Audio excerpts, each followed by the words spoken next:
Hello everyone, and welcome back to another Stratagoy video. Ryan here today, sounding a little bit like Jonas evidently. It's all between all the talking that we've had going on lately, doing these videos pretty much daily. And I went to a concert last night where there were just too many people and I was trying to be social and was like yelling over all the music. So anyway, excuse my voice for today if you can. I'll actually be recording two videos today because I didn't have time to do this yesterday, and then we'll have OBR hopefully tonight with Nick. So looking forward to that one. Jonas is unfortunately very sick right now, so send all your positive thoughts his way, and hopefully he'll recover quickly and get back on these videos. Before I forget, don't forget to hit the like, share, and subscribe down below, and keep that buzz going. Really appreciate all the energy that's been surrounding these videos. So thanks, guys. Also, I want to throw a quick shout out. We never do this, but I want to throw a quick shout out to my buddies, Nick and Tom Mahis, plus the crew that's working with them, Jeffrey and Kai, and there might be even some more people that I'm not even aware of. But they've got a new, awesome Battle Reports channel here, hosted here in the Netherlands. If you don't know, Tom is the guy who's been running AOS Worlds and been at the heart of even the World Championships too as TO. And they've got this amazing channel coming out. We just had their first video published today. The name of the channel is Threshold Tactics. I'll put a link down below, guys. It's not really our thing to be sponsoring other people's videos. That's something I don't know if we've ever really done. But considering they just had their first video today, I just wanted to throw a quick shout out, and I'm really proud of the content that they're going to be making. They put a lot of work into it and are really trying to be one of the leaders in the Battle Reports game. And it's coming from a competitive perspective too. So I really think that's going to add a lot of value to the community. But anyway, let's get on to Sons of Behemat.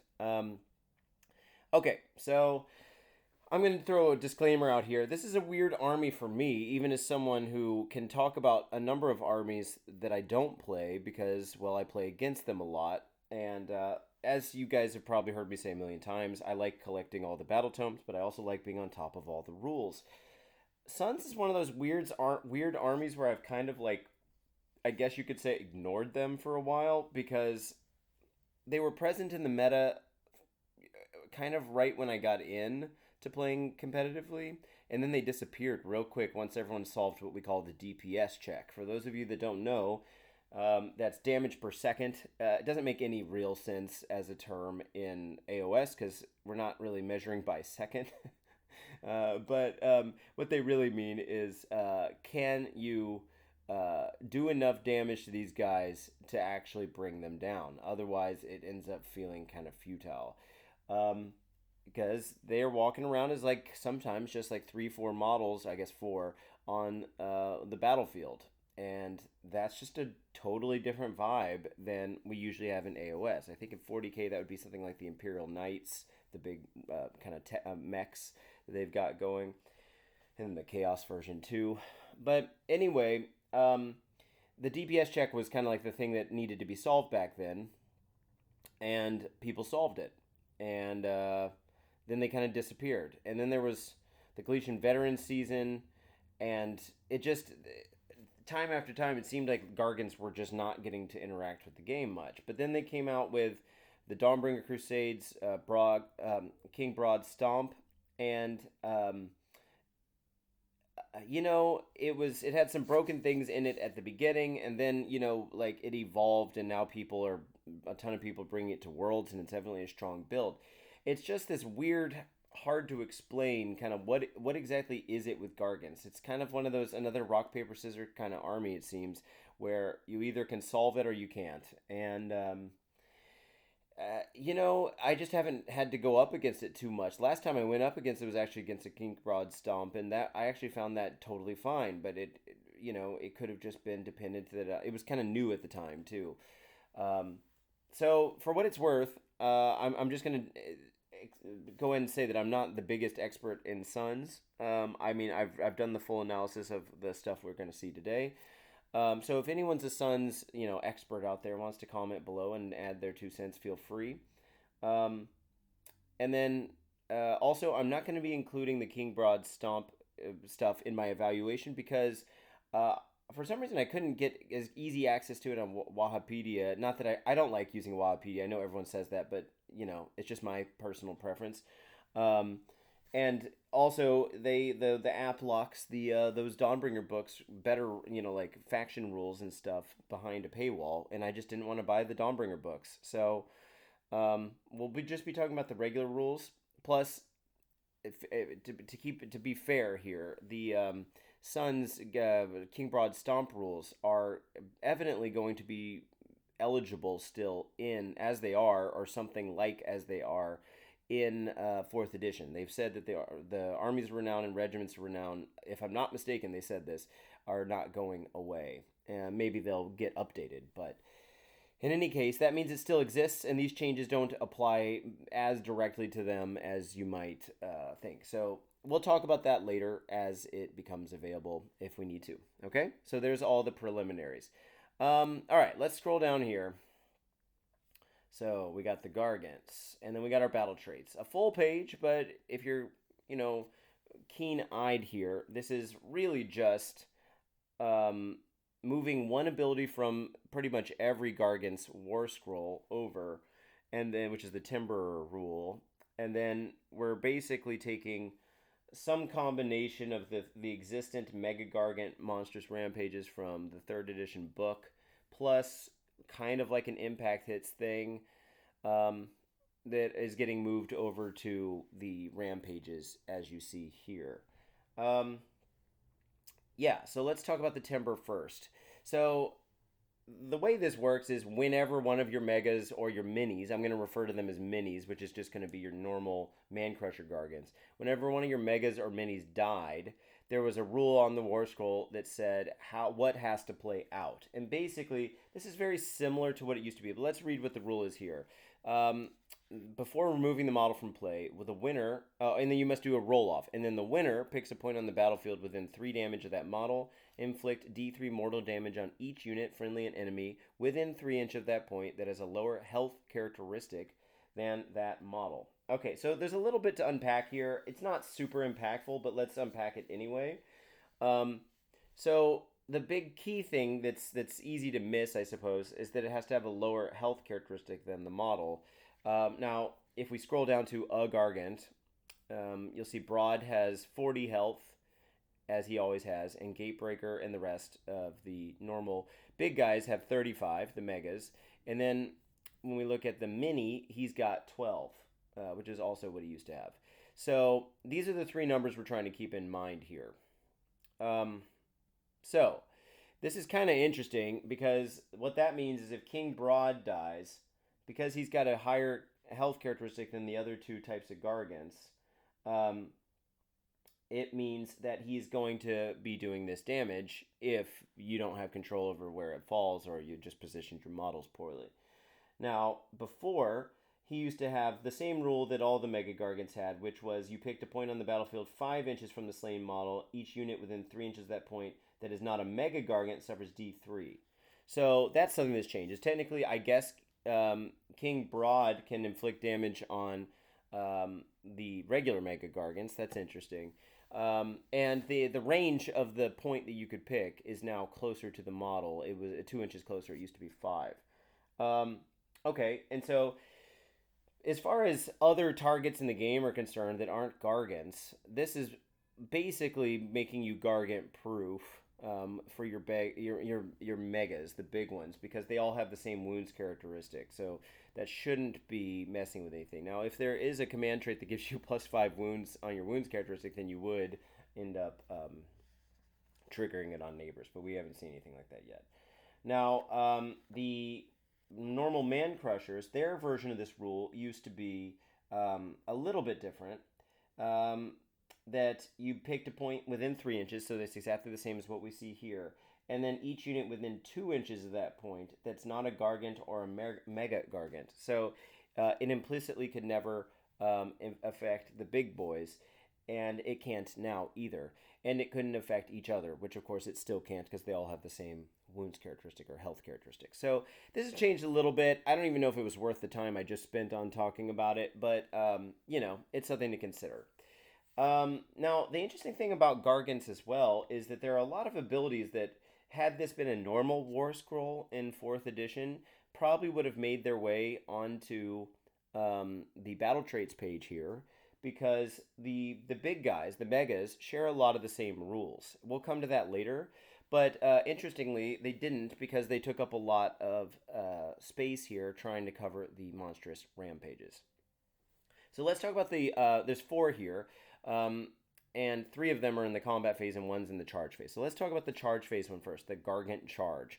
So you pick a friendly Mega Gargant or Gargant unit that charged this turn and has not used a Rampage ability this turn to use this ability. Then pick a visible enemy unit within 1 inch of it. Roll a d3 on a 2+, inflict an amount of mortal damage on the target equal to the roll. Now, first off, this is not a once per turn army. It's the only one of the 4 that isn't once per turn army, which means technically every one of your Mega Gargants or Gargants can do this Gargant Charge, which is great. We'll want to compare it to this is basically an impact hit. We'll want to compare it to what the impact hits of the former War Scrolls were like to get a sense for what's happened to it. But before I even go there, keep in mind that it has the wording that all of the other Rampages have here that say that you haven't used a Rampage ability yet this turn. Now, it's per turn, not per battle round, so that's good. And of course, you have to have made a charge, which is implicit in kind of impact hits, that idea. So this means you could do it with all your Gargants, but you'd be giving up the chance to do the other 3. And I think there's probably a situation where you might choose to do that, especially if you're playing a lot of Mancrusher Gargants, the minis. Then I could see each one of them doing this because, say, you want to have the big guys do the other 3 or something. Now, again, as far as I'm aware, we don't know if there's any generic Rampages that you can also choose from in the game, like what we've had before. So then you're competing with more things. So let's say there were, then we're talking about, well, we've got, say, 3 more, then you've got 6 different things. I don't know if you're going to choose to do these impact hits at the end of the day. So then that brings us to the conversation of what kind of impact hits did we used to have on the War Scrolls. And considering that you're going to have to give up your Rampage, because the impact hits used to be just a free thing that you'd get for charging, and then you got to do a Rampage at the end of the charge phase. So now you've got this. So let's take a look at what the Mancrusher had, or well, I'll read it out to you. The Mancrusher Gargant used to have a Stomping Charge. You pick one enemy unit within 1 inch, roll a die. If the roll is equal to or greater than the Stomping Charge value shown on its damage table, the bracket table, that enemy unit suffers D3. So those rolls that you had to roll were anywhere from a 2 when it wasn't bracketed to a 5 to do a D3 mortal wounds. So now it's on a 2 on a D3, but keep in mind that's probably going to be functioning as a 3+ on a D6. So that's equivalent to the second best profile they used to have, and then it's doing either 2 or 3, not 1, if it goes through, which is an upgrade given that it went through, because now the average is 2.5 instead of 2. But yeah, the fact that it fails on a 1 or 2, this is something we could say about all of these abilities that read like this, means it actually got a little bit worse than the average. Because there's not a chance. There's a whole chance. It goes to 1/3 of the chance used to be 1, and then it goes to 0. But anyway, depending on how you do the math on it, maybe we'll all make a video about that at some other point.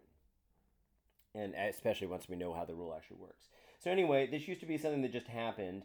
And granted, as they got bracketed, it could get as bad as it going off on a 5-up, which is, of course, way worse than this. And these guys got bracketed pretty easily from shooting attacks because they just had 12 wounds and a 5-up save. So keep in mind that that's kind of, it is what it is. But the fact that all Gargants are losing their impact hits, because I can tell you right now they're not on the War Scrolls, is definitely something. Now, the Mega Gargant version of this, Crushing Charge, after this unit makes a charge move, roll a dice for each enemy unit within 1 inch. On a 2+, that unit suffers D3 mortal wounds if it is a monster, or D6 if it is not a monster. I think you can already tell that this is a huge nerf on the big guys, and you would hope to see it made up for. But again, keep in mind, trying to stay positive, they're trying to get rid of unruly amounts of mortal wounds being thrown around, or mortal damage in 4th edition parlance. So, this is consistent with what we've seen in the other faction focuses thus far. that they're trying to tone down how easy it is for units to just be throwing out mortal wounds left and right. Um, so, it was every single enemy unit within 1 inch. Now, it could totally be possible that your enemy can't set that up to have more than one within 1 inch. I mean, if they're being smart, they're going to avoid that. Um, but still, that meant it was doing to multiple per Mega Gargant, and on a 2-up, just flat 2-up, which is better than the 2-up on a 3D on a D3. And then it was doing either D3 if it was a monster, but D6 if it wasn't, which is obviously amazing. So this feels like a nerf, but it does still exist in the form of one of these 4 rampages. Okay, so let's look at the actual kind of bread and butter rampages here, because I don't know how much that impact hits is going to be the one you're going for. Okay, so they used to have these. Like Mega Gargant Monstrous Rampages, and gosh, these things, they kind of moved the ball around on these a bit. Where they were just kind of taking bits and pieces from each and then mixing them up a bit. So I'm going to try to cover it as well as I can, but being too detailed here might be not worth the time. But we had 3 different ones. We had the Earth-Shaking Roar we see here. We had Beast Grapple, and we had Colossal Slam. Now you'll see that we also have Jump Up and Down, but like I said, they kind of move some of these things around. So let's just start down here on the bottom, and we'll work our way back. So Earth-Shaking Roar. Declare, pick a friendly Mega Gargant or Gargant. So that's something new, is that the minis can do this now too. So I suppose that's interesting. That has not used a Rampage ability this turn, to use this ability, and then pick an enemy unit in combat with it, so within 3 inches. You'll see that some of these aren't 3 inches. I'll just go in to take a survey of those real quick. This one up here is within 1 inch, and this one down here is within combat. So this is 3. So this one's a little more restrictive and can only impact monsters or war machines. You'll see this one's infantry. So that means this is the only one that generically applies to any target that it's within combat with. This is basically the Super Roar, I've been calling it, that we've been seeing lately on a number of war scrolls. On a 3-up, the target cannot use commands for the rest of the turn, so that would include anything that can happen after the combat phase that turn. It's good. It's a little boring. Now, what this used to be by name, Earth-Shaking Roar, is that it still was on a 3-up. You cannot issue or receive commands in the following combat phase. Technically not the end of the turn, but then again, we've lost the Battle Shock phase, so it's less impactful. And then they had a whole other thing where you did a if it had a wounds characteristic of 1 or 2, so kind of like the new wording for infantry, kind of. You'd roll 2d6. If it was higher than its bravery, then by the amount that it rolls, higher than it, one model flees. So it's like taking a Battle Shock test, but it was specifically worded to not be a Battle Shock test. So it was doing some extra mortal wounds on top of this effect. So clearly this effect has gotten worse in that sense, but that minis can do it, I guess, is cool. So that's like a weird side grade or a buff for minis, but a nerf for the rest. Let's take a look at the other 2. Okay, let me get a little water here too. Okay, so Colossal Slam. All right, so what it does now, it's again, you're picking Mega Gargant. Oh, this one is a Mega Gargant, by the way, not a Gargant. So that's something I didn't notice when I first looked at this. So these 2 down here can be either a Mega Gargant or Gargant, and of course so can the charge, but I'm looking at the combat phase ones right now. But this one is specifically a Mega Gargant, so we do have one that's stuck to these guys. Then you have to pick an enemy monster or war machine within 1 inch to be the target. Now this is interesting because it didn't used to say war machine. That means you can now pick up a big ol' KO Ironclad, which basically feels like a monster, like in terms of, like game interactions and whatever. But that also means it's probably going to be picking up the vast majority of your, chariot. Well, I don't remember if chariots were war machines or not. I'd have to go back and look. I think they might be. And in which case he's picking up chariots too. So that's pretty cool, I guess. So anyway, roll a die. On a 3+, remove the target from the battlefield. Set it up again within 1 inch of this unit using this ability. And then inflict D3 mortal damage on it. Okay, so this ability was a weird one. It was the... the Colossal Slam before was you picked a monster, like I said. It had to be within half inch, and then you had to put it down within half inch. So why they raised it to one, I don't know, but sure, cool. Um, and we know that combat range is universally three now, so that doesn't have a huge impact that it's changing the distance, except that you have a little more flexibility. It used to also have wording for a monster unit. Pick one enemy monster that is not part of a unit consisting of two or more models, which was more or less directly targeting Stormdrake Guard, which usually come in an MSU of two. Um, they don't have that wording here. I don't know what that's going to mean because if you can move it, you can take them out of unit coherency. I have a feeling they'll either FAQ it or there'll be something in the core rules to cover this contingency.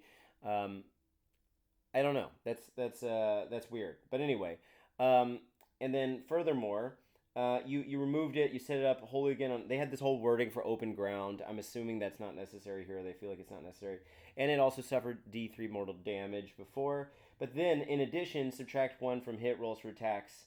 If I'm not mistaken, let's see. Yeah, hit rolls for attacks made by this unit carrying out that monstrous rampage until the end of the following combat phase. So that was actually a buff. It's been a buff that's taken away now because that was a -1 to hit for you after doing it. So I guess this thing got buffed in the sense that it can now target war machines. The 1 inch change from half inch doesn't seem to be a huge deal. Maybe as rules is written, you can break coherency with Stormdrake Guard, but I don't expect that to stay. And then it still does the damage, but doesn't end up having a negative impact on you. So this one got a little bit better, it seems. Yeah, okay. And then the last one, jump up and down. By name, this is a new rule. Because the one we used to have was, that we haven't talked about yet, was Beast Grapple. So jump up and down. Let's talk about it. Pick a friendly Mega Gargant, same wording as before, and now you're choosing an infantry unit it's in combat with. On a 3-up, roll dice for each model in the target unit. If the unit using this ability is a Gargant, so the minis, inflict 1 mortal damage on the target for each 6. If it's a Mega Gargant, inflict 1 mortal damage for each 5. So it's an anti-horde kind of thing, right? If, say, a unit has 10 models in it, then on average you're doing 3 1/3, 3 to 4, or 1 to 2, 1 2/3 if we're looking at rolling sixes. So anyway, it's okay. Let's see. The other thing they used to have, like I said, is totally different. The Beast Grapple. Pick one enemy monster within 3 inches of the unit. Roll a die. On a 3-up until the end of the following combat phase, the strike last effect applies to both the monster and the unit. So that's just gone. I don't know how useful that was because it made both of you strike last, but it's just gone. So this is kind of like, we've got one that's targeting just anyone, one that's targeting bigger targets, one that's targeting smaller targets, and then another one that's doing impact hits. Whether you do some of these depends on whether those things are on the field. So, the fact that 2 out of 3 of the ones that we used to have were focused on monsters, that could have been a feel bad if you were playing against a non-monster army. So you're like, oh, well, 2 out of 3 of my rampages are gone. So, maybe that sucked. Now we've only got one that's focusing on monsters, and now it's been expanded to war machines. So I could see this as an upgrade in a way. Now, what used to be attached to Earth-Shaking Roar, where it did the bravery check, and then models ran away, was kind of similar to this. I mean, you could argue that part kind of got moved over here, but this is more of just an anti-horde thing. It's fine. I don't know if anyone's going to be like super excited about these, but I do think maybe they got a little more flexible, except for the fact that this impact hits. I think that's the thing that took the biggest hit here. But there are a lot of things getting kind of dialed back and forth. Okay, I think I spent plenty of time here. It's worth pointing out the things that they missed, though. So other things that were battle traits before were the Mightier makes Rightier, which was the control score thing. That's just been moved on to their war scrolls, but it has changed. And then the nature of how you chose an army was based around who your leader was. It seems like that's gone. So that gives you a little more flexibility. And then each of those 4 different tribes had their own command ability, and had their own kind of basic ability that buffed Mancrushers, so the minis. That seems to be gone, but let's go look at a formation and talk about it. Okay, so this Taker tribe um, it says declare, pick a non-friendly unique a friendly not non-friendly friendly non-unique Sons of Behemat hero. So that's everyone, all the megas but Brodd, that doesn't have an artifact, so not the one that you gave it to. You get to give one extra hero an artifact from the Titanic trophies, and then we're going to go down and see what those are. So this is once per battle in your deployment phase. You know, what was it, Fire Slayers? No, it was KO that had one like this. In the new rules, the index. So I mean, it depends. It depends entirely on how good the artifacts are. It's not bad. No one's complaining about getting an extra enhancement. The thing that makes me a little sad about this is when you see a couple armies now that have rules like this, it makes you think, oh, well, maybe there's going to be no way or maybe very few ways to get extra artifacts in the game, at least until the battle tomes come out. And that's kind of a bummer because I was really excited for a little bit more mix and match of things and not just choosing one of all of your enhancements. But at least we know that the command traits that we haven't really seen a whole lot of, the heroic traits, can now be given to any hero, not just your general. So I guess that's cool. But I was hoping it meant that more than one could be given out, but it's not really sounding like that. So, you know, Taker Tribe before, it's not really, it's called Taker Tribe now. I think comparing the battle formations to what they used to be is probably not the right way of looking at it. But they basically, the big thing that they did is they counted as even more models on objectives. So I could see someone being kind of disappointed that it doesn't do something like that. But let's look at those artifacts. Okay, so comparing the artifacts now, what they are in 4th edition to what they are in 3rd, is difficult because each of those 4 tribes had their own pair of command traits and artifacts. So you had some generic ones. There were 4 generic ones plus 2 for each of the specific tribes, so bumping it up to 6. So these were kind of cherry picked from those different lists. Let's take a look at how they're split up. The way I'm going to approach this is we have this left-hand column is once per battle, and then the right-hand column is like always on or a passive ability.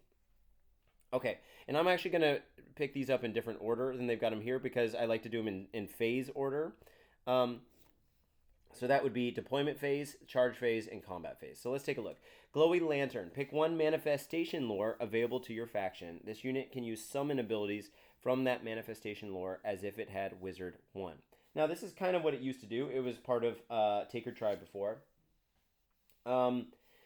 Yeah, so now it means that you're getting that manifestation lore for free. So if you don't know, that's going to be one of the, God, I want to say 4 different manifestation lores that you can take in from the endless spells. That they kind of took all of the generic endless spells and grouped them into groups of either 3 or 4. So you're getting to pick one of those, and then this bearer is going to be able to essentially try to cast them just as if they had Wizard 1. They're not Wizard 1, and they never were before. Now, something that's different from before is now you're getting that manifestation lore for free, whereas before you had to pay for that endless spell on top of taking the artifact. So I see this as a buff. Yeah. And they did lose, however, this is a nerf. They did lose, however, doubling the range, the setup range of that spell, not its movement characteristic, which was what it's now called. So, I mean, that sucks, but then again, your army's relatively good at getting where it needs to go. So, I feel like the fact that you can now choose from 3 or 4 different manifestations instead of just one kind of makes up for it. So, I see this as a side grade, if not an upgrade in a way. Unless there was one specific combo you really needed to have extra range. But this is pretty good. Okay, so now let's look at the charge phase one, the Amber Bone Totem. For the rest of the turn, this unit can use charge abilities even if they used a run ability in the same turn. Now, I've said that these are all once per battle abilities, but to be fair, the one I just talked about is in your deployment phase and then gives you access to a thing, which you didn't even have to put on your... That's another buff. You don't even have to put it on your list for your army before you go into that game. You can decide in the deployment phase which one you're going to bring. Now, that has a negative side effect of, oh crap, maybe I need to bring all of the endless spells with me every time I play Gargants. But to be fair, Gargants have the fewest models of any army, so maybe that's not that big of a tax, and a lot of us already have all of the ones we want anyway. So, but that's not actually a once per battle. It's a once per battle choice, but then you can keep summoning it more than, every single turn. So that's pretty cool.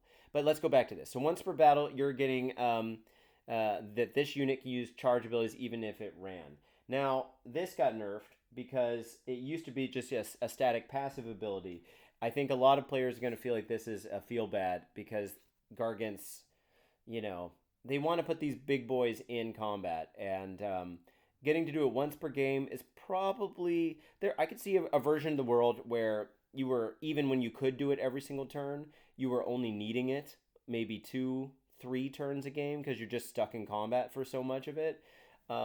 So maybe it's not as brutal as it seems that you're saying, oh well, I used to be able to do it 5 times per game, now I can only do it whatever. um, you know, I don't know. This is definitely a nerf, but maybe in practice it's not as rough as it looks on paper. But that does suck, I guess. Coming down to your Mantle of Tusk and Horns. So this was in your combat phase. For the rest of the turn, add 1 to hit rolls for combat attacks made by friendly Sons of Behemat units while they are wholly within 12 inches of this unit. It's in your combat phase, and seeing as it's once per battle, it is not going to have an impact. You can't possibly trigger it in your opponent's turn, so it's an aggressive um, trait or artifact or ability instead of a defensive one. It used to belong to the Smasher tribe for the Beast Smasher. If I'm not mistaken, that was the newest Gargant that was added. It was him and then Brodd were added in the last update. Anyway, it used to also be once per battle. And it referenced the Wa. It does here as well in the flavor text. Add 1 to melee weapons for Sons of Behemat units. It was board wide. So it got nerfed in that sense, but actually, that is kind of a nerf for this army because you have so few models and they're not really trying to stay next to each other. So I could imagine a world where you have one going over to a different objective and this one going over here, and they're nowhere near each other. So yeah, that's a big nerf for this army. I think a lot of armies would find it to be not so horrible, or not so many armies. Let's put it this way: not a whole lot of armies typically have a board wide effect. And so they're used to having something like wholly within 12-inch bubble. But also keep in mind, these guys are on relatively big bases. So those bubbles are more punishing for an army like this than you might think. So, got nerfed, but it's still a really strong ability. So, I would consider taking it. Remember, if you're in that one formation, you get to take 2 of these. And you get to choose that second one. During the deployment phase, which is kind of like what I just said about the manifestation lures. Gives you some flexibility to choose what you're doing based on who you're actually up against. So that's kind of cool. That said, I don't know how many of these are really matchup dependent, right? But let's take a look at the passives. We'll just go in order here, might as well. So, extra calloused feet. Add 1 to the tax characteristic, rend characteristic, and damage characteristic of this unit's Almighty Stomp or Almightier Stomp. Okay. So, I believe, let's see, extra calloused feet. This was just a generic one, if I'm not mistaken. Yeah. And the way it used to work was it was doing the same thing, more or less, by just altering the actual values. So this is doing a flat +1 to these things, which is cool. It used to be going from 2 to 3, going from -2 rend to -3, and then damage characteristic of D3 to 3, which is a buff now, because before that wasn't necessarily adding +1. If it had said D3 +1, it would have been, actually going straight to 3 is also better. In that case, it depends on what you roll, I guess. Anyway, so on average, it works out to be better. Now let's talk about the what these stomps are. So this is applying to obviously one of the heroes, which would be one of the Mega Gargants. The Almighty, they all have the same Almighty Stomp profile. So let's go look at it. Now, Brodd can't take this, so I think it's worth ignoring his, but he has the same one as everyone else. But let's look. So the Gatebreaker, and by that I mean the Almighty version of the Stomp, it's 2 attacks, so that's going to 3, so same as before. Hits on 4s, wounds on 2s, -2 rend. So that was also what it was before, going to -3. So by saying it gets +1, it's no functional difference. And then D3 now going to +1. So let's talk about what I was just going into. So on average, a D3 is 2, right? And so it used to go to a flat 3. So on average, it was going up from either a 1 to a 3 or a 2 to a 3. Or if it was you rolled a 3 before, it didn't have any difference, but at least there was no variance. Now what it's doing is obviously you can roll a 1, 2, or 3 here. So that means adding +1 to it means it goes from 2, 3, or 4. It means your average is 3, but you still have some potential to spike at 4 or to underperform at 2 from what it used to be when it was a fixed 3. So it has an average that's the same, functionally the same, but it's what am I trying to say here? It's got some potential to go under or over.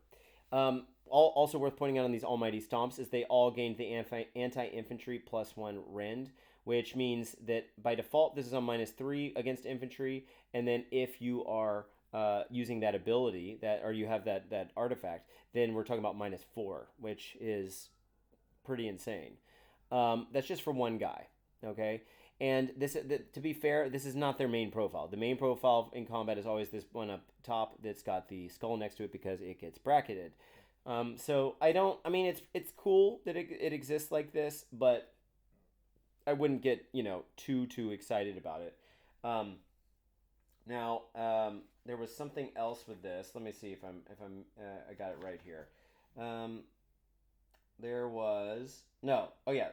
So also on the war scroll for all these guys, worth pointing out is that they got +1 to hit on this attack profile if they were targeting a unit with a wounds characteristic or 3 or less, which is kind of like the anti-infantry. And when I say kind of like, we had something else I said earlier about 1 or 2 wounds characteristic. Probably a casual definition of infantry was guys of relatively small wounds characteristic, but now a lot of the heroes that have 5 or more wounds count as infantry as well. So this is lumping them in with this, which is nice. Now it used to have +1 to hit, which would take it up to 3+ here, and now it's got the extra rend. So depending on the scenario, I think a lot of people are going to say I'd rather have the +1 to hit, as we used to have, because +1 rend against a lot of infantry targets, especially when you're doing -2 already, is not making a huge difference as much as, I've only got 2 attacks and half of them are going through because of this.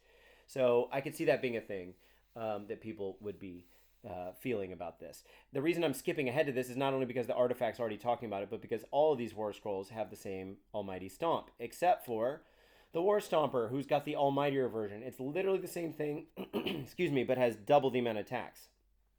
Now, in a weird way, this guy actually ends up benefiting less and more at the same time from that extra calloused feat, because by increasing his attacks characteristic here from 4 to +1, 5, he's only getting a 25% performance improvement instead of a 50% performance improvement. But because he's got more attacks implicitly, by raising these other 2 characteristics, it also gets better. I haven't done the math on this, but I am curious what that would look like, whether it's actually smarter to take it on this guy or not. Because implicitly, he's already got double the amount of output. So if they're well, almost double now. With the +1, he's got 5 attacks and the others have 3. So he's getting a good bit more output. Nearly double, I guess you could say. And then these profiles are the same. So, kind of interesting. We'll come back to the stuff that's shared by these war scrolls later, but that's explaining that artifact a little bit. All right, so Glowy Shield of Protectiness. All right, so what it does, each time you make an unmodified save roll of 6 for a combat attack that targets this unit, inflict 1 mortal damage on the attacking unit after the fight ability has been resolved. We call this splashback mortal wounds, basically. Now, cool thing about unmodified save rolls of 6, unless they change the way the core rules work, is that if you, even if they have enough rend to get through your 4-up save, so they've got -3 rend, and you don't have a save, you still have a save. You would still get to roll all those dice, and every 6 you roll, even though it doesn't help save your life, does end up doing splashback mortal wounds. We'll have to see if that still works that way with the how it interacts with the core rules. Now, looking at the Glowy Shield of Protectingness, what it used to be oh, this was also a generic one. Um, it did that same ability, but it also made your rend. If you had rend -1 for any attacks, including shooting, whereas this ability only impacts fighting abilities, um, then it ignored -1 rend. So basically, -1 and no rend were functionally the same. So that's a nerf to this ability, unfortunately. But again, a lot of things have been nerfed in this, and it's still a great ability, especially considering how many wounds you've got. I mean, yeah, if they've only got damage characteristic 1 and they're just doing weight of dice attacks on you, they're gonna have to throw quite a lot of attacks to bring a 35 wound model down, and that's a whole lot of chances to roll 6s. So, it's still good in that sense. And let's look at this last one, the King's Slaughter, or the King Slaughter Cowl. Add 1 to the attack characteristic of this unit's melee weapons while this unit is in combat with an enemy hero. So let's see where this one used to live. This was under the Breaker tribe. Of course, anything, it goes without saying, anything that used to belong to one of the specific tribes used to only be able to be taken by that specific Mega Gargant that leads that tribe. And now it's just been opened up to all of them. So that's a buff for modular gameplay that we didn't used to have. So what this used to do for the Gatebreaker was to add +1 to wound rolls for attacks made by the bear that target an enemy hero. So let's take a look at what this would be if you're adding +1 to attacks for the melee weapons. Now this used to apply to all attacks, so if it had a shooting attack, maybe that would apply. But +1 to wound, I made a note for myself in the old book, didn't help the hurled boulder or the death grip because it already had, like, I guess a 2+. So that's worth taking into consideration here. But let's take a look. Let's take a look at like some of these profiles, and it's saying all the attacks characteristics instead of is getting +1 to that instead of +1 to wound.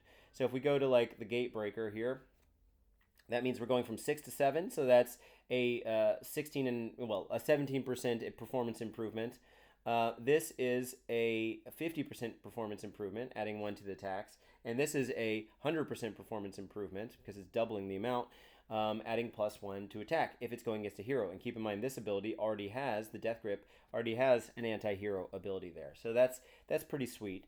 Now, if you had +1 to wound, well, look at what they did. And this is a story that's going to be consistent throughout this video when we're looking at these profiles, is as we saw in one of the videos, they're really trying to make all monsters, all units, function with their hit and wound rolls the way they seem like they should. Which, unfortunately for the Mega Gargants, means they got -1 to hit on pretty much all their profiles if they had a 3-up, but +1 to wound, which also frequently were 3-ups. In some cases, one of these didn't move at all, which is, I guess nice. Now, what the math is, and I've explained this in another video, it looks bad, and I know people are going to say -1 to hit abilities are going to hit this real hard, and that is true. But mathematically, a 3-up and a 3-up has a 16 out of 36 chance of going through both of those together. So going from the attack stage all the way through to their save, there's a 16 out of 36 chance, and this is a 15 out of 36 chance.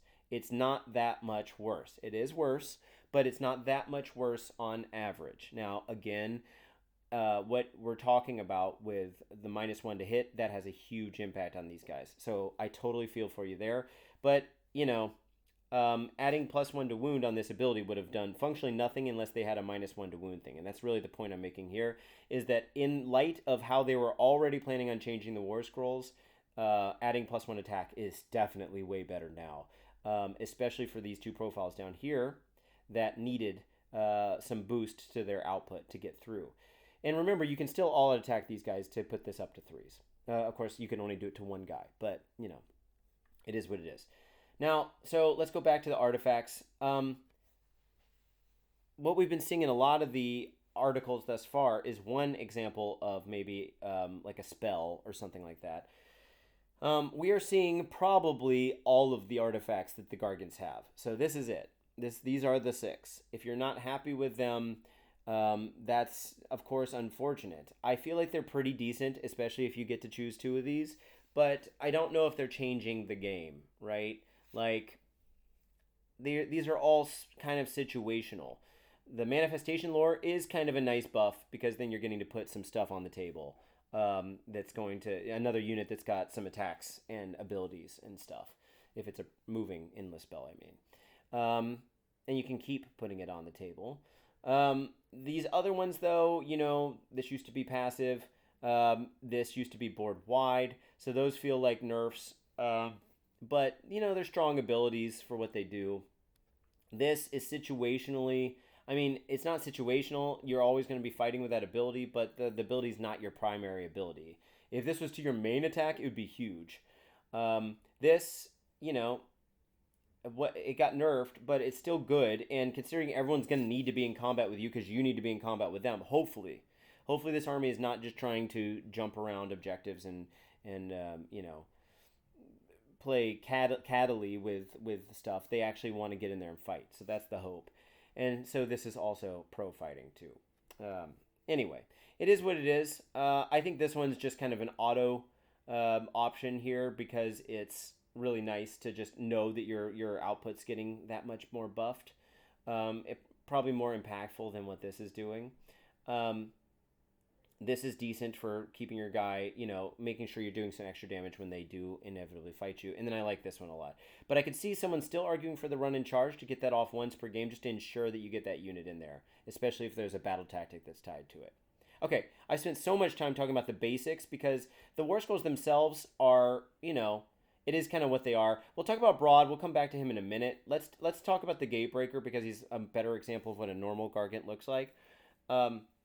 Okay, so the profile here, the weapon wheel didn't actually change. At all, really, except notably the control score. So still 35 health, still 4-up save, still 10-inch move. This is for those out there that are worried about how they've been changing things that used to bracket. This is the top bracket before, so it's staying the whole game on your best movement characteristic. You're not getting taken down to an 8-inch move. That said, the Gargants didn't bracket quickly because it was a pretty generous bracket that didn't really kick into your about, didn't like his movement didn't get kicked in until he had 23 wounds suffered. So more than halfway through. Anyway, so the big thing about the control score is. This is a buff to armies that can take Mega Gargants as mercenaries. We don't know if that's still a thing because they used to only count as 5. So now they've got a permanent that counts as 20, or at least looks like it counts as 20. Now, what it used to be at its best was 20. So that's good. That is good. Now, and then it bracketed from 20 down to 18, down to 15, down to 12. Okay? So if you're not wounded, this, is still really strong. However, in the battle damage tier, this is our first example of seeing this skull, which is basically the modern equivalent of being bracketed. Usually, on every war scroll I've seen thus far, it says 10 or more damage points, but this doesn't kick in until 15. And then we see that not only does the main weapon lose 2 attacks, so it loses a third of its output, but the control characteristic gets cut in half. And this is a bit brutal.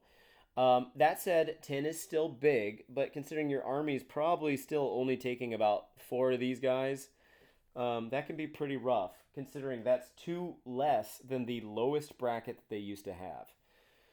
I don't know if this is... Death Sentence sounds really strong, but I think there's some Gargant players that are going to be thinking before they've seen all the War Scrolls, before they've seen how the game 4th edition really plays out on those tiny little objective markers. I think there's going to be some people that say, well, all they got to do is put 15 wounds on my guy, and then I'm not going to be able to take these objectives anymore.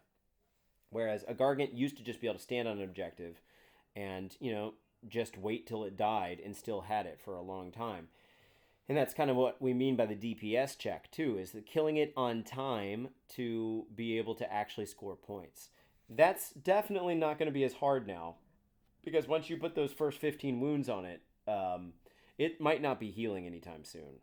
That's pretty rough.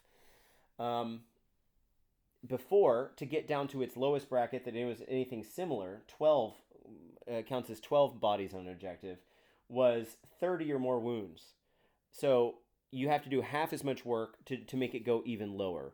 That said, Nothing kicks in before then, but to be fair, on the bracket before, 15 was the cutoff point. It's actually kicking in a little bit earlier now that it brackets, because you used to be able to go from 0 to 15 and still be on 20, and it wasn't until you hit 16 that you went down to 18. Boo hoo, you lost 2 points. Now, as soon as you hit 15, you go down to 10. So this is pretty rough. I can imagine Gargans players are kind of throwing their hands up in the air and wondering, how am I actually going to play the objectives game? I hope that it's not as bad as it looks, but I have a feeling that this could be the biggest thing people are frustrated with. Okay, so let's talk about the other stuff that's on this war scroll. If we scroll down here, we see that there's no ward, so that would have maybe helped make this feel a little better, but there's no ward. Um, okay, so this guy was always had a weapon, a ranged attack. He's got this also, the range didn't get bracketed here. This was the top bracket. And so otherwise, we're looking at the same profile, except it can't shoot in combat. So I think that's worth pointing out. But otherwise, it's the same situation. So, it's swingy because all of the value is put into the damage characteristic and not the attacks. So if you fail this 3-up, 2-up, then, rough. But having Rend -3 means it's probably going through. So if you get through these first 2 stages, then you're probably doing 4 damage. Okay, cool. Let's take a look at the weapons. First, we already talked about the stomp, so I'm not going to focus on that. And then the death grip is the same for all the other heroes. So let's start there, the megas. So it's 1 attack, 4s, 2s, -2, d6, anti-hero with +1 rend. Now, what this used to be was 1 attack, 3s, 2s, so it lost a point of to hit. And this is one of those cases where it didn't actually make up for it by going here. So this is nerfed harder because it went from having 3s, 2s is a 20 out of 36 chance that it passes through these, and now it's a 15. So it lost a quarter of its output just by looking at that. The Rend before was also -2 and did d6, but now, of course, it goes up to -3 if it's against a hero. Now, the Death Grip had an extra ability on the War Scroll, and it said when determining the damage, if it's targeting a monster, you got to roll 2 dice for the d6 and pick 1. Which definitely improved the output. Obviously, you could roll 2 shitty rolls and then it didn't make a difference. But that definitely helped. That said, there were plenty of situations where you weren't actually going to be fighting a monster. So now it's just every time you're fighting a hero, you're getting +1 rend, and there's way more heroes on the field. So in that sense, it's been improved, but, it's been nerfed a bit otherwise. Okay, so are there any abilities here that apply to all the Gargants? Yes. We have Son of Behemat. We saw this with Kragnos, that it used to be, instead, this is kind of this, you have this big unit that's got all these wounds, you put all these points into it, and you'd hate to see one of these kind of rare, but still meaningful auto-slay, auto-destroy abilities, like Hand of Dust. You see one of these out on the field, and you're thinking, well, I just lost my 35 wound model. It used to say, instead of doing that, you lose d6 wounds, and the thing that's changed now is not only is it flat 6, which is definitely a nerf, but how often is this actually happening? I'd be curious to see how many Gargants players have actually come against one of those rules that had an auto slay. So to be fair, it's not that rough, probably on average, unless you're playing against your meta is only people who take that kind of war scroll, and you can't make ward rolls for these, so that got nerfed too. But I think this is very minimal in terms of impact on the average game. Okay, so we also have long shanks for all the Gargants. This basically gives them flying. They used to say as if they had fly, but they've changed that. This unit can pass through models in non-monster units and parts of terrain features that are less than 4 inches tall. It's interesting because there was also some wording on flying giving you the ability to move within someone's combat range. This is just saying you could pass through them. I don't know if it's technically in legalese stopping you from being able to move within combat range, because there's a whole 3-inch buffer around every unit that isn't passing through those models. So I'm not sure. I'm not sure what to make of this rule. I think the intention is probably as though they had flying. But yeah, I'm wondering when this would actually come up if it wasn't worded as such, because if you can't even move within the combat range to begin with, then you would only be really talking about pile-ins, and no one's piling in enough to get that giant base over. I mean, maybe. So if it's only talking about for units, models, terrain features, obviously there is no combat range really that's meaningful here. But this part, I'm wondering if that's really just if you're trying to move around over a model with your 3-inch pylon. It's weird. I'm assuming it works like they have flying, but I don't know if rules is written that's actually what's going on here. Okay, and then these two abilities are unique to the Gatebreaker. So I guess I'll talk about them now, but they're not part of, just so that you know, we're moving on to the specific to Gatebreaker stuff.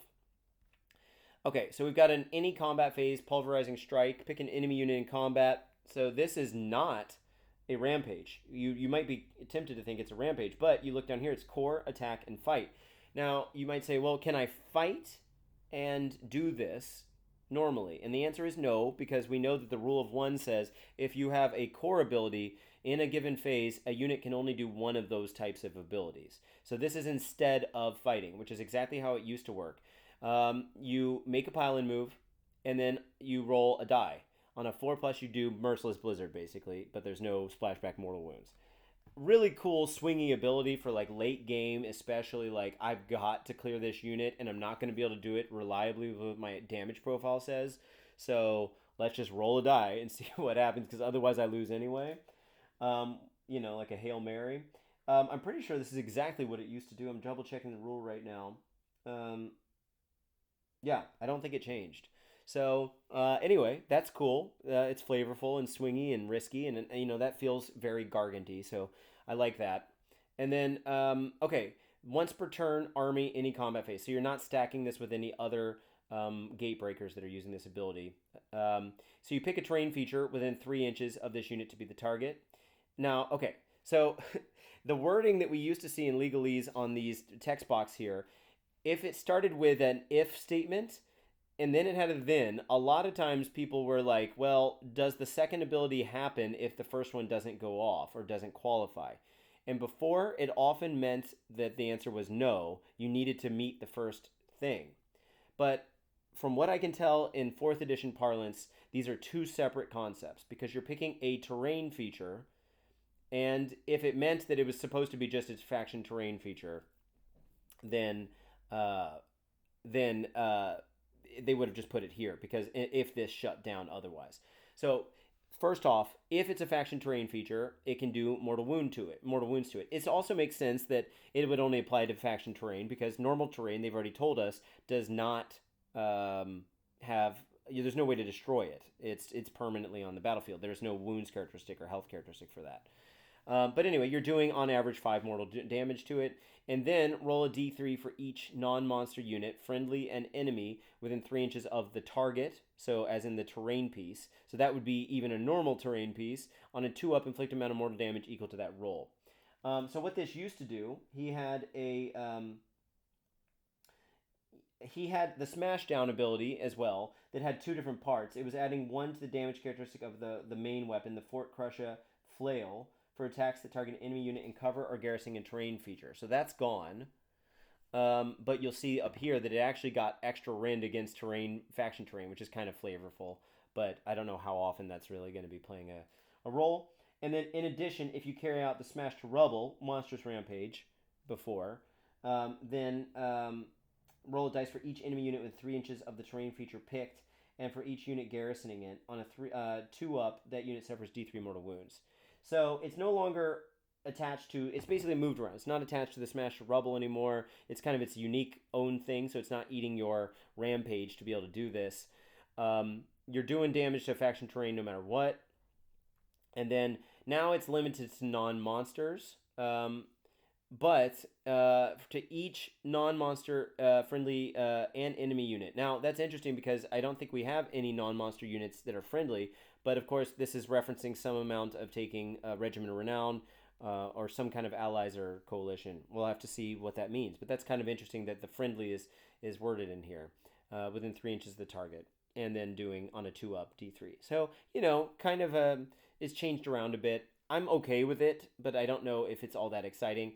I guess what it's saying is he wants to because that terrain feature still needs to be within 3 inches. So he still wants to get up next to a terrain feature, and you're hoping that there are some other non-monster units around it to do some damage to.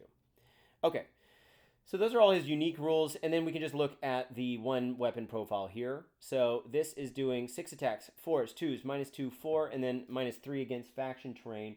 What this used to be was 6 attacks on his top profile, so that's good.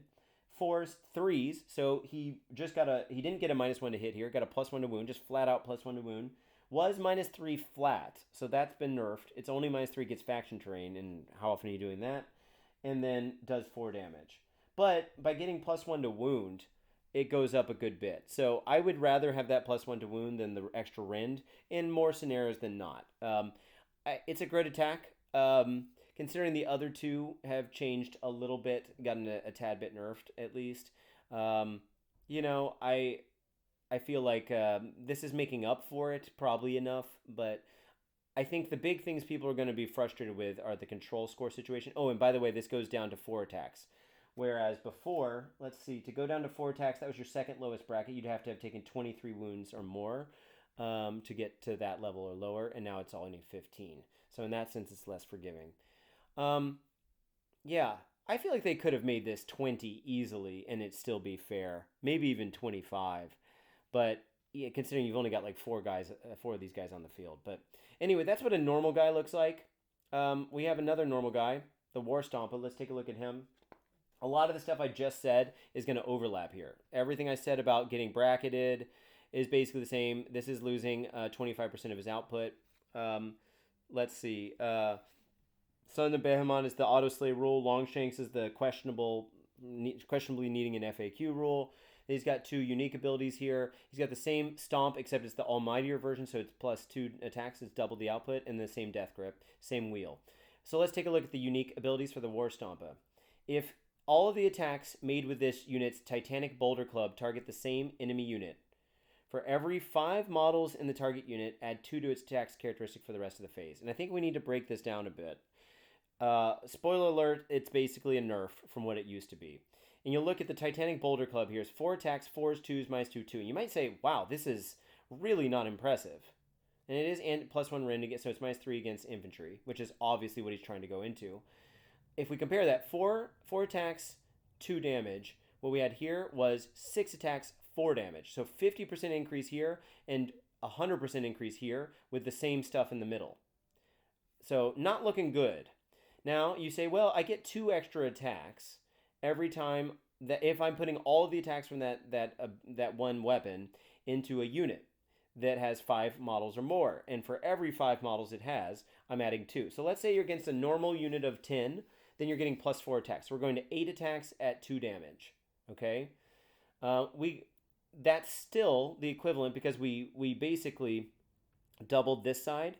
We could double this side and have the same expected value instead of doubling this. So that would be like the other profile above, which had a 4 damage of 4 with only 4 attacks. So that means even if you're going into a unit of 10 guys, it's worse than it's basically as if this guy was bracketed. So also not looking good. So in order to kind of get back up there, we don't really need to keep comparing the 2 units, but what I can say is how it used to work. So how it used to work on the Titanic Boulder Club ability was a lot different. Basically, he had a flat, if he wasn't bracketed, a flat 4 attacks that you were adding in addition to the number, rolling a total number of attacks equivalent to the number of models in that unit.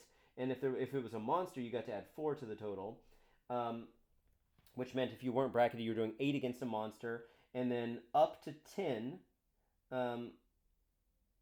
If the modified attack characteristic of the Titanic Bolt is more than 10, counted as being 10. So you could max out at 10. So that meant going into a unit, when you're adding +4 to this, that had 6 or more models had the same effect. And it was getting up to its max output, which was 8 damage, 8 and 8/9 damage at -2 on average. To get up to that, I did the math on that. To beat that score now, you have to be against a unit of 35 models. I double checked this. 35 models in order to have it be equivalent or better than what it used to be, which is insane. 35 models is only going to happen in a unit that has an MSU of 20 that's been reinforced and has lost at most 5 guys. So it got nerfed. I don't know if this is that good anymore. I think this guy. So it really depends on how good this whole body is, because he doesn't have a missile profile. He's got all the same other stuff going on.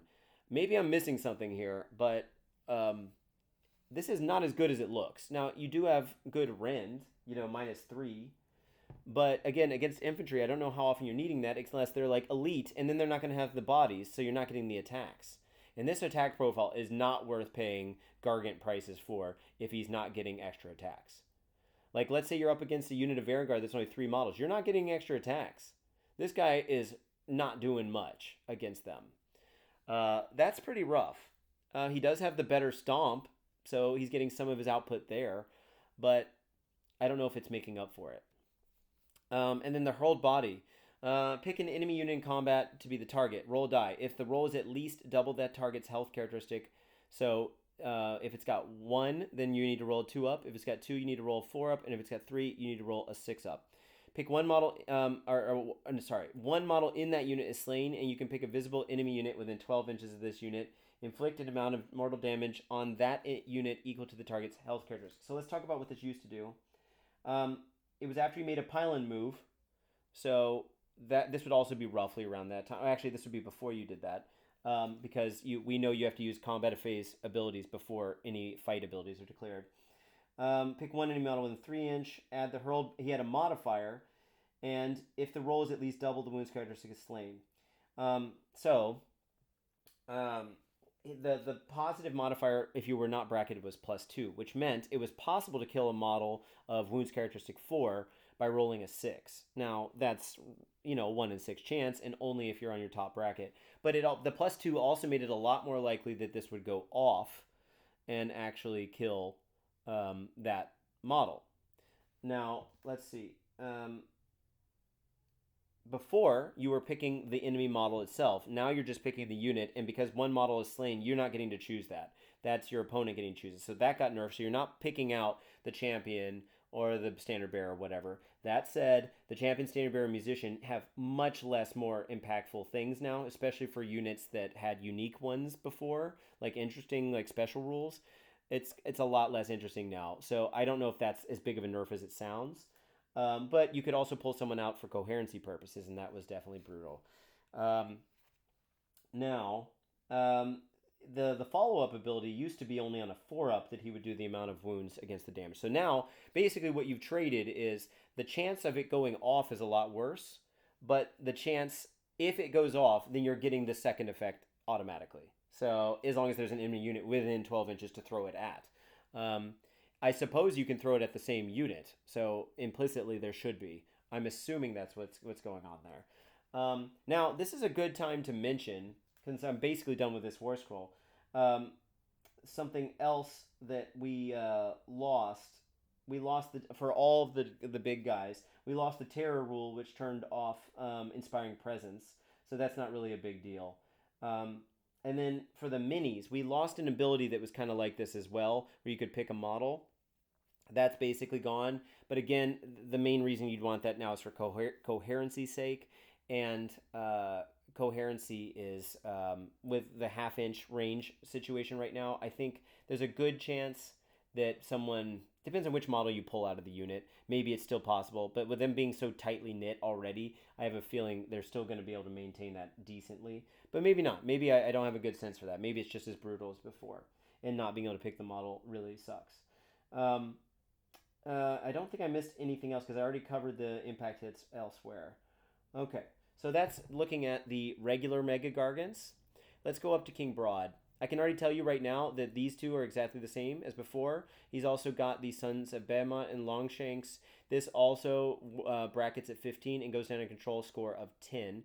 He did maintain his Priest 1, and he's a War Master. He's got 40 wounds just as before. But his control score used to be 25. So this is, by default, 5 less than what it was non-bracketed before. And then, of course, he goes down to even lower because his lowest bracket used to be 15, and now he's going down to 10. So he suffers even more from taking 15 wounds, which is pretty rough. His main weapon, 6 attacks, 4s, 2s, -2, 5. It does a lot of damage, and it's actually gotten +2 attacks. And when it brackets now, it goes down to what it used to be at max. So this is actually a huge buff for his output, because even when he does get bracketed, he's still as good as he was before with his main weapon. That said, it was on 3s and 3s. Now it's 4s and 2s, but I've explained that. And was always -2, 5. So I think he got a big push here on doing some damage. He has a passive ability. This unit cannot be picked to be the target of any enemy rampage abilities. This is just always in effect. Before, the creepers, you had to make a roll on his damage table. Granted, if he wasn't wounded, it was on a 2-up, so it was kind of like it was always there. But this is just flat out better, so that's good. And then his only other ability here is the spell that he's got, the prayer, I should say. Let's take a look at what it does. It's got a prayer chanting value of 5 and has a buffed version at 10. And if you do the buff, you get to pick 2 of the following effects instead of 1. But let's look at what those effects are. If I'm not mistaken, these pretty much stayed the same. You can shatter the mountains, add 2 inches to the move characteristic of friendly Sons of Behemat units on the table, just board wide for the rest of the turn. Obviously, that's great. You can also heal them. Unfortunately, it's D3. I would have liked, especially considering how unforgiving the control bracketing is, I would have liked to see a D6 on here, or D3 plus 2, or something like that. I don't know. It seems a little underwhelming, but this is what it used to be, so it's just a direct port over. And it's to each of them, so include your minis. And then also pummel to the dust for the rest of the turn. Add 1 to the Ren characteristic of their main weapons. These are the names of the top profile for all of them, and including for the minis, the Massive Club. So that's great. Something worth pointing out that got buffed here is that these used to only be able to go off once per game. So even though you had 5 battle rounds, you only had 3 options to fill in for those 5 battle rounds. And so that was maybe a feel bad. Now you can do it literally every single turn, even in your opponent's turn, which is good. So you can be healing a lot.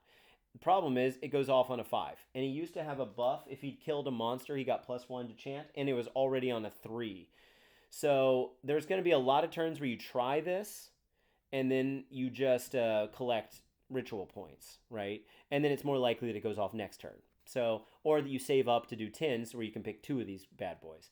I wonder if mathematically that ends up being better anyway, because it's such a hard value to hit that you might as well just save up for 10, and then you spent 2 turns trying to get 2 off, and then you get it's basically like you got 1 off in a turn. Interesting. I think this is really strong, even though it's harder to cast. He can keep doing it, and of course he can now do it in an opponent's turn for a CP. And your army might need it, you know? I mean, like, for the movement especially, or the healing. I could see healing 2d3 per battle round as being really strong. Keeping these guys alive and keeping them, you know, controlling the amount of objectives they need to control. Obviously, with a 4-up save, it's pretty easy to knock these guys down. Now, I know one thing I will say about King Brodd Stomp is that he had a rule that he had a 5-up ward if he was within, like, I think 3 inches of another mega, which might still exist if their King Brodd Stomp exists, but right now we don't see that. But it was never on his war scroll, so no problem there. Otherwise, I think this guy is more or less the same, so we've covered it. I like this war scroll, and considering how strong this can be, and that you can save these up, so it's not necessarily going to waste if you try it out.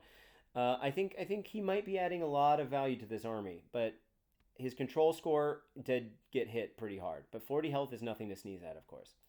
Okay, and let's scroll down to the minis. So the minis, as far as I'm aware, the wheel stayed the same. Yep, and they still control 10, like they did before. Let's see. The rocks lost 6 inches of range. And they are -1 to hit and +1 to wound. Now, this does have a big impact. And they also lost, they gained a point of Ren, though, I should say. So, what they used to have was 4s and 3s. That was 12 out of 36 chance. And now it's 2 times 5, so 10. So they lost a sixth of their output on that statistically. And you might say, all right, 5s are brutal. But this means once it gets past that, there's a really good chance the rest is going through, especially with a higher rend. So I don't think it's that bad. They can't shoot in combat, so that's unfortunate, I guess. And their range got cut down. So maybe feels like a nerf in general, but you know, this isn't supposed to be a shooting army anyway. Um, and then the stuff them in the pants, stuff them in my bag.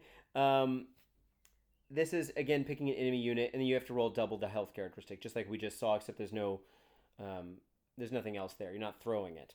So you can at best kill a model with health characteristic 3, but as far as I'm aware, that's always what it was. Um, yeah, and you just don't get to choose the model anymore. So maybe that's rough.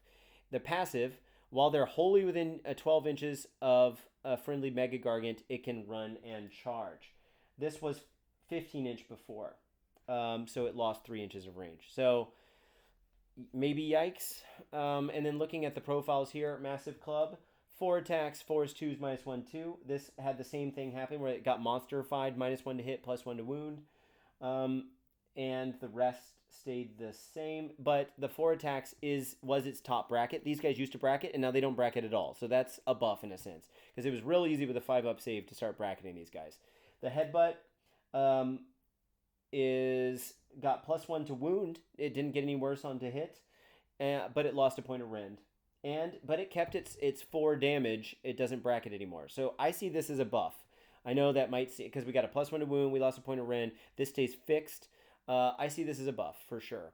And then the kick used to be 3s and 3s. Now got monstrified to -1 to hit, +1 to wound, -2 still, D3 still. Nothing really changed there. So it got 1/36 worse, I guess. So, you know, that's maybe rough. I don't know what people are thinking.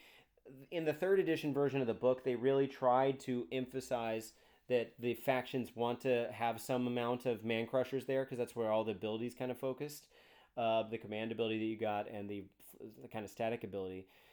That was kind of the main thing they were trying to push, was that, like, let's get some more Mancrushers out there. I'm hoping that the book, the index now, is also trying to push us that direction. But of course, we've already seen all of the battle traits and all the artifacts, and thus far, I wouldn't say it is. But we'll see. Maybe the formations are a little bit Mancrusher oriented. I could even scroll up and then look underneath what they said. It was here. Let's see. The other ones are Breaker tribes whose besieging tactics let them shield each other from enemy ranks. So maybe there's a defensive thing there, or enemy attacks, I should say. Stomper tribes who rejoice in smearing whole armies underfoot. I guess they get better at the foot attacks. And then boss tribes that rely on bellowing at a rabble of footslog underlings. So I guess footslog underlings. So that's going to be your Mancrushers. So maybe, probably. If I had to say which one of these I think I like the best, I think Brodd is probably, just for the synergy he's bringing with his prayer.